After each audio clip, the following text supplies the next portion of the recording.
מה הגורם לחרדות? מה הגורם לדה-פרסונליזציה ודה-ריאליזציה? אצל כל אחד יש גורם אחר. למה אני לא מצליח למצוא את הגורם? למה אני לא מצליח למצוא את הסיבה? למה אני חווה חרדות או דה-פרסונליזציה, דה-ריאליזציה? מה הסיבה לזה? מה הגורם לזה אצלי? למה אני לא מצליח למצוא את הגורם הזה? וזה אני הולכת לדבר בסרטון הבא. בואו נעשה פתיח קצר ונתחיל.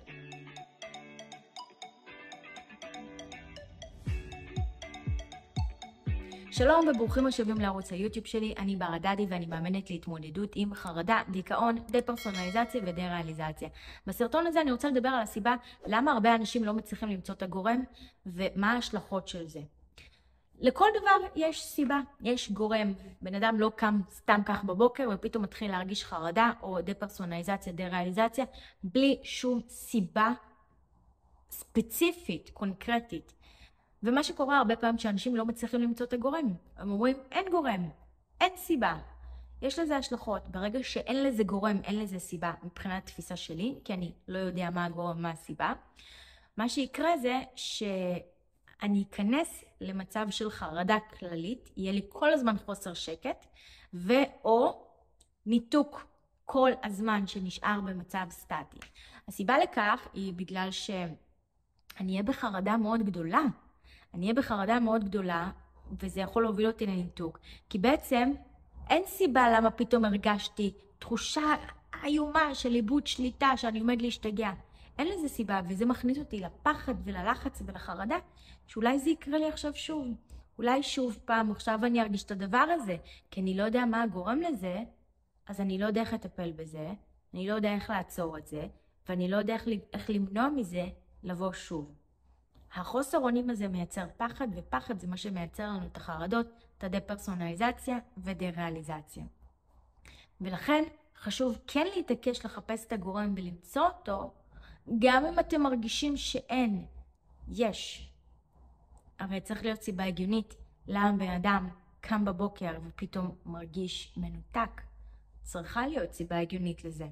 יש לזה סיבה הגיונית, כל החיים הוא לא ירגיש את זה, ופתאום יום בהיר אחד זה קרה. מה הסיבה? אנחנו רוצים לדעת, כי ברגע שאנחנו נדע, יהיה לנו יותר כוח, יותר שליטה, יותר ביטחון. ואז אנחנו נדע ממה להימנע, או ממה להיזהר, או מה יכול לגרום לזה. זה ייתן לנו שליטה. אנחנו לא נרגיש שאנחנו יכולים ללכת ברחוב, ופתאום בום, טרח, מנותק, חרדה. כי אז זה מתחיל לנהל אותנו. וזה חרדה קלאסית, אגב. הפחד מחרדה. ואז אנחנו נכנסים כל הזמן לחרדה, חרדה כללית, כי ההתקף חרדה יכול להגיע בכל רגע. אותו דבר גם עם דה-פרסונליזציה, דה-ריאליזציה. הניתוק נשאר סטטי כי אנחנו מפחדים, אני כל הזמן מנותק, אני יכול להרגיש בכל רגע מנותק, אני יכול בכל רגע להרגיש בדיוק את מה שהרגשתי מקודם, אני יכול להשתגע, אין לנו סיבות, אנחנו לא מבינים מה קורה, ואין לנו היגיון. ובמצב של דה-פרסונליזציה, דה-ריאליזציה, ובמצב של חרדות, ההיגיון כבוי.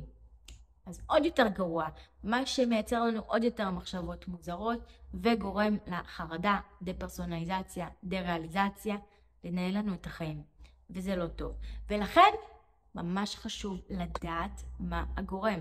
גם אם הלכתם לטיפול והמטפל יודע מה הגורם, זה לא מספיק. אתם צריכים להבין מה הגורם. כי זה ייתן לכם סגירת מעגל וזה יסגור את האופציה לכל המחשבות הנוספות. אז חשוב שתבינו את ההיגיון, מה קרה, איך קרה, למה קרה, כדי שיסגור לכם מעגל. אם אתם בטיפול ואתם לא יודעים, תשאלו את המטפל. יכול להיות שהמטפל חשב שאתם יודעים, או שהבנתם לבד, או שהוא יוכל לשקף לכם כדי שתוכלו להבין ולראות מה הסיבה ההגיונית לזה. עכשיו, הרבה פעמים אנשים רוצים לבד להבין מה הגורם. אני רוצה לבד למצוא את הגורם. אני לא רוצה שיעזרו לי. יש פה בעייתיות, וזה ממש על גבול הבלתי אפשרי. כשאנחנו נמצאים בתוך הדבר הזה, צריך להבין שבמצב של חרדות, דה-פרסונליזציה ודה-ריאליזציה, ההיגיון כבוי. אין היגיון, אוקיי? החלק במוח שמפעיל את הניתוק ואת החרדות, הוא מכבה את ההיגיון. בגלל שזה מגיע מהמצב ההישרדותי, על מנת לשרוד, אנחנו לא יכולים להתחיל לחשוב ולפעול בהיגיון, להגיד, מה הגיוני לי לעשות, אלא אנחנו צריכים להיות אינסטינקטיביים, אנחנו צריכים פשוט לפעול. אז כדי להיות במצב הזה, המוח מכבה את ההיגיון. ולכן, לתת לבן אדם במצב של ניתוק או במצב של חרדות, לשבת ולחשוב בהיגיון מה יכל לגרום לזה, זה בלתי אפשרי, כי ההיגיון שלו כבוי. אם הוא יצליח להפעיל את ההיגיון שלו, הוא יצליח להתאזן רגשית ולהרגיש יותר טוב. הבעיה שהוא תקוע בתוך הלופ הזה, אז לבקש ממנו למצוא את ההיגיון של למה זה קרה, זה ממש קשה. דבר נוסף, באופן כללי בחיים שלנו, כמה שאנחנו חושבים שאנחנו יכולים להיות אובייקטיביים לגבי עצמנו, אנחנו לא. אנחנו רואים את התמונה מבפנים, יש לנו רגשות מעורבים, ולכן אנחנו לא באמת רואים את התמונה. אנחנו רואים את התמונה אבל מתוכה. אנחנו לא יכולים לצאת החוצה ולהסתכל על התמונה הגדולה, וזה מה שעושה המטפל איתנו. המטפל, הוא רואה את הכל מבחוץ, והוא בעצם מנווט אותנו בתוך המבוך הזה, כי הוא רואה את המבוך מלמעלה, הוא יכול לראות את היציאה, והוא מנווט אותנו לאן ללכת. הוא רואה איפה אנחנו נמצאים ואיפה היציאה, ואת הדרך שצריך לעשות. אבל אם אנחנו ננסה לפתור את המבוך מבפנים, כנראה שיהיה לנו הרבה יותר קשה, ואנחנו ניתקע בקירות. ולכן, בן אדם לבד יהיה לו מאוד מאוד קשה למצוא את הגורם.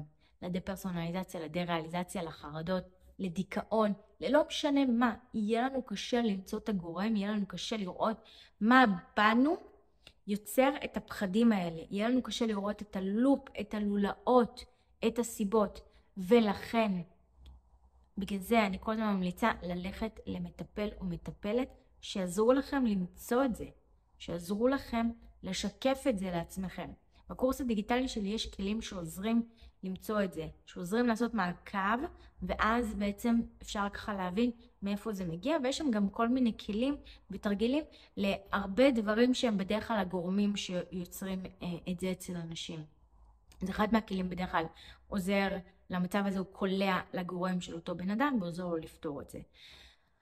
אבל אפשר גם ללכת למטפל, למטפלת, לעשות טיפול שיחה, להבין מה הגורם, מה הסיבה, כי יש היגיון לדברים האלה, יש גורם שהוא נפשי, משהו בי שחוויתי, שהדחקתי, שזה כמובן מתקשר לחוויות שלי, לאמונות שהיו לי, שאולי התפרקו, למשהו שקרה שם שהתפרק, כתוצאה מהחוויה הטראומטית, וזה מה שמשאיר את זה באותו מצב.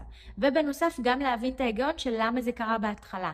מה הסיבה להתקף ניתוק הראשוני? כדי להבין שההתקף ניתוק הזה לא יכול להגיע סתם ככה בכל שלב בחיים שלי, כאילו, ואני כל הזמן נמצא באיזשהו חוסר שליטה, כי כל הזמן זה יכול לבוא. בעצם לקבל חזרה את תחושת השליטה. אני מקווה שזה עשה לכם ככה איזשהו סדר.